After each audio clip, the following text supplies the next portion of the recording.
भूपृष्ठ को फेरला आर्टेमिस 2 सफलता सहित पृथ्वी पृष्ठ को फेरला आर्टेमिस 2 चंद्रयान सकाळ 5:37 रे प्रशांत महासागर सान डिएगो उपकूल अवतरण कला और नासार चर्चित चंद्र अभियान आर्टेमिस 2 चंद्र परिक्रमा शेष करिकी सफलतार सहित फेरला 4 महाकाशचारी को धरी फेरला आर्टेमिस 2 1972 पर प्रथम मानव चंद्र अभियान एप्रिल 1 रे याकू लॉन्च करा जायतिला और मिशन 10 दिन रथिला।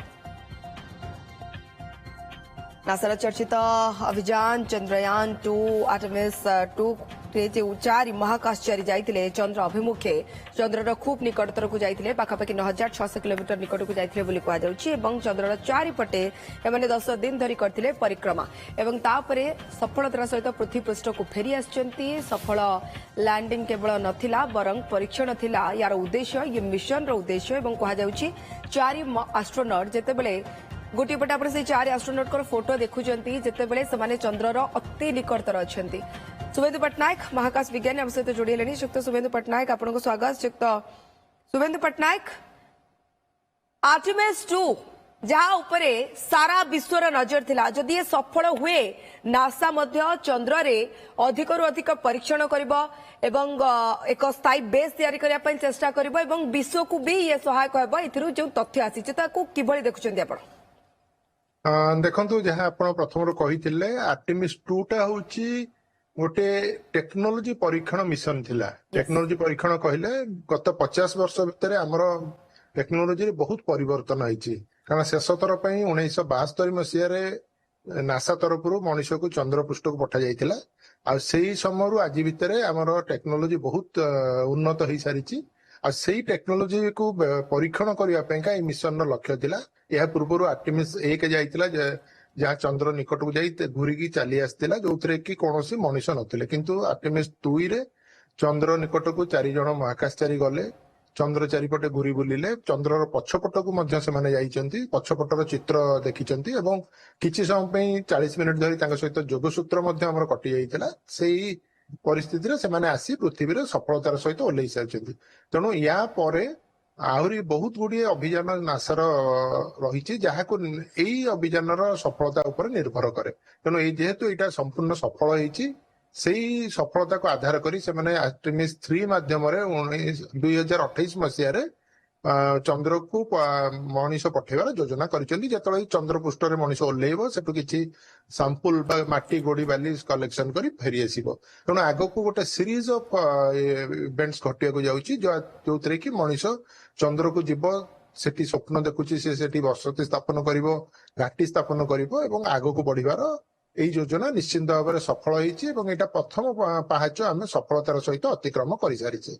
आज्ञा रीड वाइसमैन का कथा कहतु विक्टर ग्लोवर का कथा कहतु क्रिस्टिना कोच का कथा कहतु जेरेमी हेंसन का कथा कहतु एमाने थिले से स्पेशलिस्ट जे 4 एस्ट्रोनॉट का गोटे पटे आमे फोटो भी देखुदिलो श्रीयुक्त पट्टनायक। तो सर मु जाने को चाहिए जे चंद्र रे से ओल्हैलेनी किंतु चंद्र रे अति निकट को जाई के आसिले कहा जाए जेतेले चंद्र रे ओल्हा जाए सेतेबेल पई प्रस्तुति अलगा आ सेही जान भितरे जेतेले से 10 दिन धरी बुलिले परिक्रमा कले ता भितरर प्रस्तुति केमति थिबो देखु यहीटा हूँ प्रथम पदक्षेप आम पृथ्वी बाहरी सीधा सड़क चंद्र अभिमुखे जाई चंद्र चारिपटे घूरी बुली पुणी फेरी आसिले तो जिते चंद्र ओह्लैबार अभियान हम आगामी अभियान गुड़िक सेतेबेले चंद्र चारिपटे गोटे दल रोटे जान रोटा चंद्र चारिपटे घूरी बुलुथिबो सेथिरु गोटे छोट मड्यूलटे अलग हो जाई चंद्र पृष्ठ ओह्लैब जेमती कि आमर चंद्रयान 3 रे आपनकर मन थिबो गोटे जान चंद्र चारिपटे घूरी बुलुथिला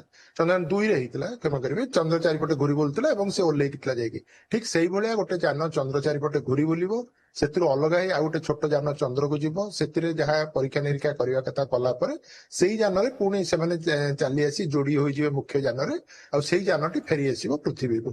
तो एही अभियानटी आगो को रहिछि आ चंद्र रो ओल्हेबा निश्चित कष्टकर कथा कारण ताकू आमे जानिचे हमर द्वितीय चंद्रयान 2टा विफल होइतिला सेति पे आमे ओल्हेई पार नथिला ठीक सेही भलिया परीक्षण करा जाईछि नासा तरफरु मनुष्य विहीन चंद्र लैंडिंग से माने करिवे प्रथमे तापर मनुष्य को नै चंद्र रे ओल्हेइबे सर आपण कहउछन्ती जे चंद्र पृष्ठ रे सॉफ्ट लैंडिंग करबा कोठना कोठी कष्ट हुए ନିଶ୍ଚିନ୍ତ ଭାବରେ ଚନ୍ଦ୍ର ପୃଷ୍ଠରେ ପହଞ୍ଚିବା କଷ୍ଟକର ଏଇଥିପାଇଁ ଯେ କାରଣ ଆମର ପୃଥିବୀରେ ବାୟୁମଣ୍ଡଳ ଗୋଟେ ରହିଛି। ଆମେ ଓହ୍ଲେଇବାକୁ ହେଲେ ଆମେ ତା ଗତି ବଦଳେଇବା ପାଇଁକା ବା ଗତି ସ୍ଲୋ କରିବା ପାଇଁକା ଆମେ ପାରାଚୁଟ ବା ସେଭଳି କିଛି ଯନ୍ତ୍ର ବ୍ୟବହାର କରିପାରିବା।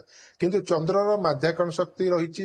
ତେଣୁ ଚନ୍ଦ୍ରପୃଷ୍ଠରେ ଓହ୍ଲେଇବାକୁ ହେଲେ ସେଟା ଗୋଟେ କ୍ରିଟିକାଲ ଏବଂ ସିଧାସଳଖ ଯାଇ ଚନ୍ଦ୍ରରେ ପାଣି ନାହିଁ। ଆପଣ ଦେଖିବେ ଏବେ ଯୋଉ ଓହ୍ଲେଇଲେ ଆସିକି ସେମାନେ ସମୁଦ୍ରରେ ଓହ୍ଲଉଛନ୍ତି କାରଣ ବାଡେଇ ହେଇଯିବାର ସ୍ଥଳ ଭାଗରେ ସମ୍ଭାବନା ନାହିଁ। ସେଇଭଳି କିନ୍ତୁ ଚନ୍ଦ୍ରରେ କୌଣସି ଜାଗାରେ ପାଣି ନାହିଁ। ତେଣୁ ଆମକୁ ଗୋଟେ ସଫ୍ଟ ଲ୍ୟାଣ୍ଡିଂ କରିବା ଦରକାର ଯୋଉଟା କି ସବୁଠୁ ଗୁରୁତ୍ୱପୂର୍ଣ୍ଣ କ୍ରିଟିକାଲ ହବ। ସଫ୍ଟ ଲ୍ୟାଣ୍ଡିଂ କରିବା ସମୟରେ ଦୁର୍ଘଟଣା ଘଟିବାର ସମ୍ଭାବନା ରହିଛି। ତେଣୁ ତାକୁ ଆଭଏଡ କରିବା ପାଇଁକା ସେଭଳିଆ ବ୍ୟବସ୍ଥା କରାଯିବ ଆଗାମୀ ଦିନ ମାନଙ୍କରେ। ତା ଦ୍ୱାରା ସେମାନେ ଯାଇ ଓହ୍ଲେଇ ପାରିବେ, ସଫ୍ଟ ଲ୍ୟାଣ୍ଡିଂ କରିପାରିବେ ଏବଂ ସେଠୁ ଫେରି ଆସିବାର ମଧ୍ୟ ବ୍ୟବସ୍ଥା କରିବେ।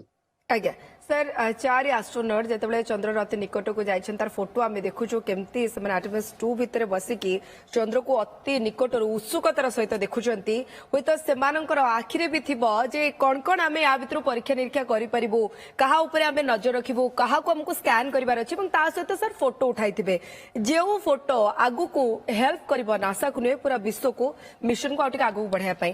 ତ ସାର୍ ଚନ୍ଦ୍ରପୃଷ୍ଠର 9600 କିଲୋମିଟର ଦୂରରୁ ଫଟୋ ଉଠେଇବା ଇଏ କେତେ ଦୂର ତଥ୍ୟ ଦବ? ଦେଖନ୍ତୁ ଆମର ଚନ୍ଦ୍ର ବିଷୟରେ ଜ୍ଞାନ ବହୁତ ଅଧିକା ବର୍ତ୍ତମାନ। କେବଳ ଯେ ମଣିଷ ଗଲେ ଆମେ ଫଟୋ ପାଇପାରିବା ତା ନୁହେଁ।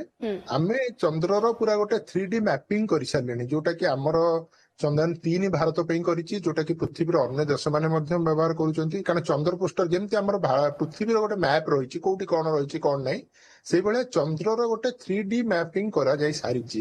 ଆଉ ଯୋଉଟା କି ବହୁତ ଭଲ ଭାବରେ କରାଯାଇଛି କାରଣ ଆହୁରି ନିକଟରେ ରହି ଚନ୍ଦ୍ରର କିଛି ଯାନ ମଧ୍ୟ ବୁଲୁଛନ୍ତି, ଘୁରି ବୁଲୁଛନ୍ତି। ତେଣୁ ସେ ସବୁ ଦ୍ଵାରା କରାଯାଇଛି। କିନ୍ତୁ ଏଇଟା ଗୋଟେ ବଡ ବିଶେଷତ୍ୱ ଏଇଥିପାଇଁ ଯେ ସେମାନେ ନିଜର ସ୍ୱଚକ୍ଷୁରେ, ମଣିଷ କେବେ ଏଭଳି ଜିନିଷ ଦେଖିନଥିଲା ନିଜ ଆଖିରେ ଯୋଉଟା କି ସେମାନେ ଦେଖିଲେ, ସେଇଟା ହଉଛି ବେଶୀ ଗୁରୁତ୍ୱପୂର୍ଣ୍ଣ।